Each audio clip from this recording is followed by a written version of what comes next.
Muito bem, Samidana, chegamos àquele dia. Sim. Descoladinho. Sim, é o casual cafeína. Casual cafeína. Cafeína, casual, sextou. Surprise! Você já tá com o seu penduricalho? Penduricalho. Um dia que der errado, eu vou pedir emprestado pra dirigir um táxi, vai ficar só. É pra ter alguma proteção. A gente aqui em volta do estúdio já colocou uns 12 pés de pimenta. Exatamente. E em torno lá já vão benzer da minha residência, coloquei espada de São Jorge. O negócio tá parecendo um muro. Você tá blindado? Não sei, é a tentativa, entendeu? É a esperança. Pois é. Funciona. Mas enfim, sextou e sexta-feira, como está se tornando costume, temos um cafeína mais alegria e ousadia. Alegria e ousadia. E a gente começa com uma piada? Talvez. Você tem uma piada? Calma. Nós temos Tirateima, nós temos Invest Cult, nós temos algumas notícias também. Sim, notícias movimentaram ontem o mercado. E talvez, quem sabe, piadas do Samidana. Depois da vinheta, claro.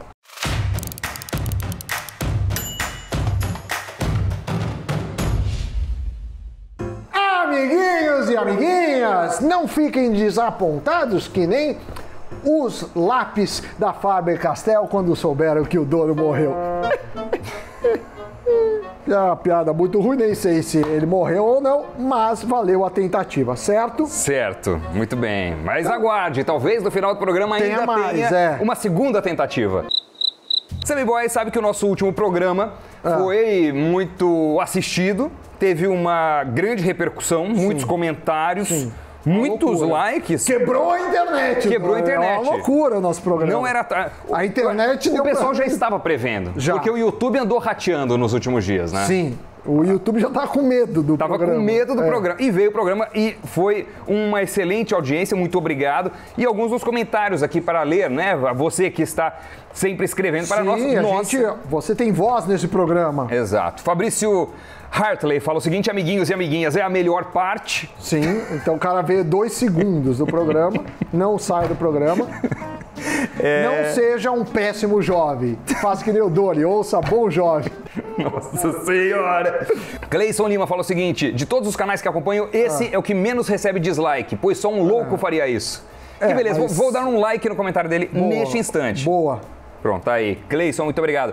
Paulo Vitor Medeiros da Fonseca fala o seguinte, jovens, pega o áudio e façam um podcast. Mas já tem. A gente já faz isso. É seu desejo. Boa ideia. Boa ideia, mas ela já foi implementada, então... Já foi, vai lá no... Tem vários, né? Tem o Spotify. SoundCloud. Tem todos aí. Os caras falaram que tem todos, Invest News BR. Exatamente. O Adailton Carneiro falando, são muito divertidos, melhor canal de educação financeira, parabéns, obrigado. Liz Cotes diz o seguinte, Doni, Dani e Dana. Sei. Foi proposital as variações do nome para nos confundir? Talvez.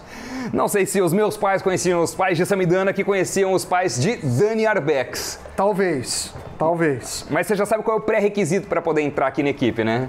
Tem que começar com D. Tem. E tem que ser nome curto também. Tem que ser nome curto e tem que ser meio confuso. Senão a gente abrevia também. Exatamente.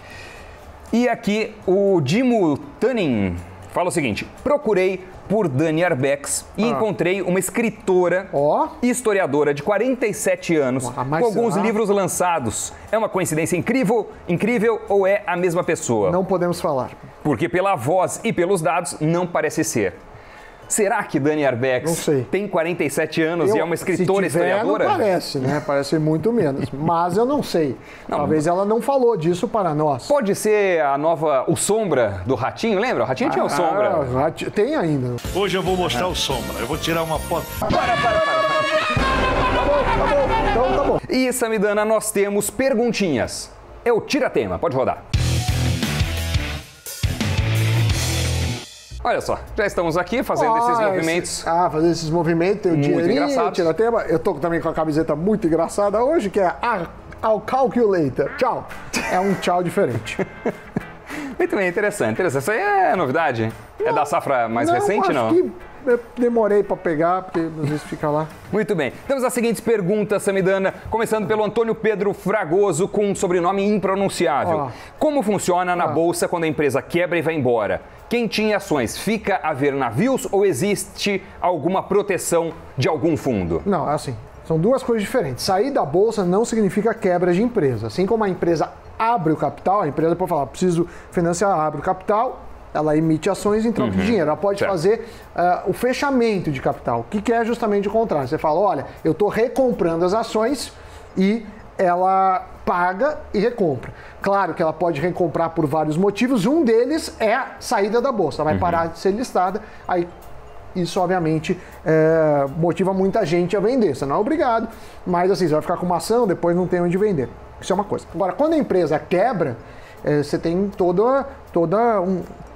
tem até um síndico por lei, né? Quando uma empresa vai à falência. Então, você tem que pagar impostos, você tem que pagar funcionários, você tem que pagar os credores, depois acionistas preferenciais, o que só preferenciais e ordinários depois. Então, assim, se a empresa quebra, é muito possível que a sua ação, no jargão de mercado, vire pó, ou seja, atinja um valor igual a zero. Então, lembrando que ações você tem é uma empresa, uma sociedade anônima, sociedade anônima, não, anônima de responsabilidade, né, que é limitada a isso. Então você pôs R$100, sociedade anônima, o máximo que você pode perder é o que você pôs. Você pode perder tudo. Aí você fala, mas isso não é óbvio? Não. Em alguns casos você pode perder mais do que o que você pôs, né? Então, caso de derivativos, de alguns fundos, até se você tiver uma empresa aí, não estou falando de bolsa, mas uma empresa sua ilimitada, o seu patrimônio de pessoa física pode responder pelas dívidas da empresa. De alguns fundos também? De alguns fundos também. Que fundos? Fundos que operam alavancados. Ah, é? Alavancados podem, aí tem que ver o regulamento do fundo. Tudo bem. E aí ele está perguntando se existe alguma proteção de algum fundo. Aí não, né? Aquela proteção que existe, por exemplo, no caso do CDB, que você deve estar lembrando, que é o FGC, o Fundo Garantidor de Crédito, ou no caso de... O que mais tem o FGC? Você lembra? O FGC basicamente é LCI, LCA, poupança... CDBs, obviamente, mas tem mais produtos. Mas tá bom, já esses aí... Letra de câmbio, né? LC... tá bom, já são vários. Financeira, não sei. Tem que olhar lá, tem uma lista. Mas são vários. Ó, CDB, que é o principal de todos esses, claro, poupança também. O que acontece? Se você coloca o seu dinheiro em um CDB de um banco menor, que por isso mesmo, por ser menor e por embutir um risco maior, ele remunera você com uma taxa mais atraente, se o banco quebra, se dá algum problema desse tipo, existe esse fundo garantidor de crédito que vai lá e recompõe o seu recurso até um determinado limite. Exatamente. E cuidado, eu, por exemplo... Mas nas ações não tem, tá? Não tem FGC nas ações. E também é por isso que o cara da Facas Guins parece que quebrou. Por quê? Ele vendia afiado. Próxima pergunta. A pergunta é do Daniel, que também tem um sobrenome muito difícil, e pergunta o seguinte: olá, senhores, há possibilidade de compra do índice VIX aqui na B3? Então, bom, primeiro... Vamos explicar o que é VIX. O que é VIX, Samidana? O VIX é o Volatility Index, que é medido, é conhecido também pelo índice do medo. Índice do medo. Certo. Então, volatilidade e oscilação, você vê quanto está subindo. Então, a gente pegar aí aquela...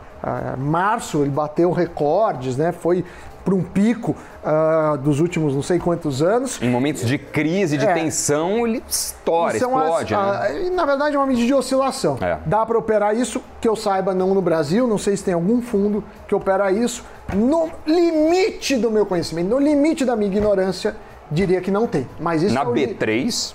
Não, pode ter fundo, mas no limite. Não, na B3 não tem um papel. Não tem um papel. Não tem um ETF. Exato. Disso. Até porque não seria ETF, isso é um derivativo, não são ações que compõem, você está operando a oscilação, então é um pouco mais complicado. Mas como o ETF não existe, talvez, né, falar índice ou índice tal, talvez os outros ETFs seguem índices, não. ETF seguindo VIX não existe na B3. Próxima pergunta, Samidana. Eliton,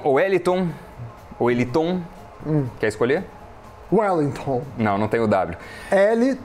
Eliton. RS, Rio Grande do Sul ou Risos? Não sei.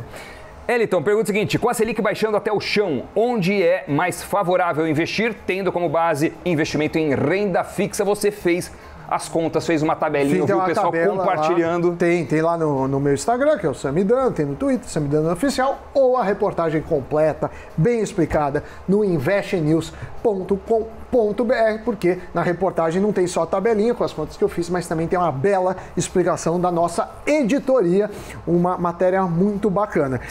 Agora, a gente falou. Mas resumo, para quem tiver com preguiça. Não, para quem tiver com preguiça, assim, 110% do CDI é meio que o mínimo para você ganhar da inflação, depois imposto, banco grande você não vai achar. A gente mostrou Banco Máxima, não está na reportagem, mas o Banco Máxima lá na Isinvest até ontem, pelo menos, estava pagando 12% ao ano, que é uma belíssima taxa, eu diria, uma bela taxa. E claro, nesse caso são 7 anos, mas cuidado, hein? Fundos ficam com uma situação muito comprometida, porque você tem uma taxa de administração de 1%, 1% você liquidou 1% na cabeça. Claro que esta taxa é a taxa de curto prazo. Mesmo os títulos públicos de prazo maior, aí a expectativa não é 2%. 2% é a taxa atual, deve ficar aí até o final do ano, depois deve começar a subir a partir do ano que vem. De qualquer forma, qualquer hora a gente vai mostrar a curva de juros. A gente mostrou na live de quarta-feira. Se você quiser, entre na live que a gente mostra aí como está a expectativa. Porque a gente não tem que olhar o passado, né? A gente tem que olhar a expectativa de inflação do futuro, a expectativa de juros. Essa é a conta mais correta. Muito bem, alguma notícia chamou sua atenção antes da gente ir para o Invest Cult? Me chamou a atenção o seguinte. Podemos voltar aqui para o Cafeína, aqui no nosso cenário, Pradão. Muito ontem, bem, muito obrigado. Quinta-feira, teve 2 notícias importantes, né? Quais? Sim, 3. A primeira foi o Banco do Brasil. Sim. Teve resultado. um resultado 25, se eu não me engano, pior do que o ano anterior. A queda de 25% no lucro, no segundo trimestre. No segundo trimestre. Foi. Mas isso já era esperado. E isso foi melhor do que... Todo mundo sabia que ia cair, mas caiu menos que o esperado. As ações de banco aí dispararam muito. O lucro ficou em 3,3 bi. Veja você, né? Quando a gente fala que triste, caiu o lucro da companhia aérea, você fala que elas estão lascadas. Caiu o lucro do Banco do Brasil, sim, 25%. Ainda assim, ele teve no segundo tri, em 3 meses, 3,3 bi de reais. Uma bela de uma grana, Samidana. Sem querer te interromper, já te interrompendo. Não, então, aí esse resultado foi melhor que o esperado. De certa forma, as ações de bancos, aí Santander, Banco do Brasil, Bradesco, Itaú, todas subiram. Acabou puxando o índice que volta aí próximo aos 105 mil pontos. Também teve... O Banco do Brasil subiu 3%. Qual outro você falou? Itaú, 1,40. Bradescão. 0,69. E Santander? Eles subiram mais, sabe, até a hora do almoço, mais ou menos. Eu acho que foi naquele momento que você estava no ar, sim, eu estava que você no ar. bateu o olho e lá estava subindo bastante. Acabou que no final do dia não foi tanto assim. Santander tem a ação que é SANB, salvo engano, né? É isso, SANB. 4, alta de 0,60. Então, eles tiveram um respiro, mas depois acabaram ali. Mas 4 altas no índice, eles pesam ao todo 20%, aí deu aí uma ajuda. No Ibovespa também foi puxado o Ibovespa pelas bolsas americanas, que parece que vai sair finalmente o novo estímulo na casa de $1 trilhão. O problema lá é que você tem democratas e republicanos, uns dominam a Câmara, o outro o Senado, então eles estavam tentando se alinhar, ainda não tinham chegado, mas a ideia é que até o final dessa semana saia o acordo, isso inclusive do final de semana é possível. Tivemos também falando do Rodrigo Maia. O Rodrigo Maia falou, olha, o que vai acontecer? Ele falou, não vou deixar aumentar gastos, o teto dos gastos, porque vai comprometer a reforma. O mercado, obviamente, gosta disso. Foi uma dobradinha, né? O Maia falando que vai defender o teto e o Guedes se mostrando contrário à criação de uma nova CPMF. E teve uma questão... Ele falou, não é bem CPMF, vocês não entenderam nada. E ele falou assim, que aí saiu um cálculo da FGV falando, você está querendo criar esse negócio de serviço de 12%, isso aumenta a carga tributária. Então ele já admitiu rever, parece que a conta que os caras da FGV lá do IBRE fizeram é 10,1, ele topa discutir, então, assim, todo mundo ficou disso. Por isso que você, Doni, se parece com o Celso Portiolli, acho mais elegante, mais bonito, não tem TikTok, mas gosto muito também do Celso. Por isso que eu falo, que Deus olhe por mim e Celso Portiolli. Muito bem, Samidana. Apesar da gente ter tangenciado o assunto da bolsa, as pessoas já ficarão tensas, ansiosas, mas o que aconteceu? Dani Arbex não faz mais parte da leitura, não faz mais parte desse fechamento? Claro que faz. É claro, evidente que faz. É um dos nossos grandes ativos desse programa. É lógico. Então, mesmo com esses pequenos spoilers que nós demos, veja aí como foi o fechamento do mercado.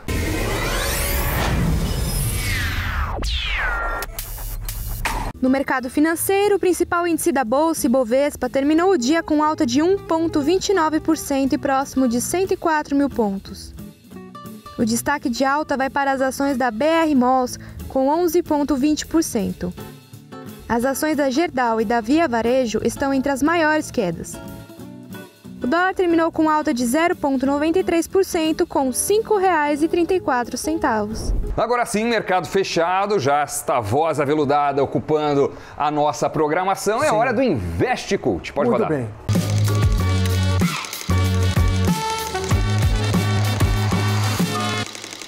Invest Cult, o que é que você separou pra gente, Sami? Pra quem está chegando agora, não tem ideia do que se trata, é o quadro que nós temos todas as sextas-feiras com as nossas dicas de leitura ou de filme ou de seriado ou de qualquer coisa do tipo que tem algo a ver com investimentos, finanças, negócios, pra você, quem sabe, aproveitar no fim de semana, tá certo? Fica a nossa pequenina sugestão aqui. A do Samidana é qual hoje? Hoje eu vou indicar um filme. Filme Enron, The Smartest Guys in the Room. O que é? A Enron teve lá um negócio lá da Califórnia, de energia elétrica, é um documentário muito legal, se não me engano é de 2005, que mostra toda a baixaria que fizeram lá, é um problema aí de risco operacional, tem gente que fala que isso também, os contratos, né? Às vezes você trabalha numa empresa, somente no mercado financeiro, no caso... auditoria ou empresa com coisas fiscais, em que você dá metas. E aí começou uma discussão depois desse caso da Enron, que é um caso real, das pessoas assim, será que as metas corrompem as pessoas, né? Então, é um filme muito legal. Eu passava para os meus alunos, eu tenho também no DVD, e eu estou vendo que a última vez que eu vi isso, o que a gente descobriu? O quê? Que tinha no YouTube o filme. Na íntegra? Na íntegra, e eu fiquei muito feliz. E esse também tem. Eu acho que eles estão pondo no YouTube, já virou domínio... Vimeo. Tem no Vimeo inteiro aqui, ó. Virou domínio público praticamente, né? É, porque eu acho que se não sai, não tem na Netflix, não tem nada, não existe mais DVD. 2 minutos que eu vi é no Vimeo. Você é só digitar Enron, The Smartest Guy in the Room, aparece lá vários links e você pode ver, pelo que consta aqui, gratuitamente. Muito bem, essa foi a minha muito indicação. legal, gostei dessa dica, eu já vi. Você já viu o filme? Já. Bom. Esse é bom, eu gosto. E a minha dica é uma dica de leitura. Tá todo marcado aqui, ó, só pra marcar, só pra dar aquela boa impressão na nossa audiência. É o quê? Ó, não sei se você já viu esse livro aqui. Já. Vamos ver. Empresas feitas para vencer. Cadê? Tirar o reflexo aqui, ó. Empresas Feitas para Vencer, é do Jim Collins, é um baita livro, isso aqui, mais de 4 milhões de exemplares vendidos, e ele explica por que algumas empresas alcançam a excelência e outras não. E não está falando só de empresas que quebram versus empresas que não quebram, não, é diferente a análise que ele faz. Ele vê empresas que são boas, mas ao longo do tempo perduram ali numa certa normalidade, e empresas que fazem algo e de repente elas têm um salto. E esse salto faz com que elas propulsionem todos os seus dados, suas estatísticas, seu lucro e tudo mais. O que acontece? Tá certo? Tem até aqui um pequenino resumo que consolida bem do que se trata. É o seguinte, eles fizeram uma baita de uma pesquisa, o Jim Collins e mais um bando de pesquisadores identificaram um conjunto de empresas que deram esse salto rumo a resultados excelentes, sustentáveis durante 15 anos. E aí ele pergunta, né, qual é o efeito desse salto? O que faz essa transição acontecer? Sim. E olha só que interessante, Samidana. Depois da transição da mediocridade para excelência, essas organizações apresentaram retornos cumulativos no valor das ações, em geral de 7 a 15 vezes acima da média do mercado, superando em 2 vezes os resultados de algumas das maiores companhias do mundo, como Coca-Cola, Intel, General Electric, é uma só, e Merck.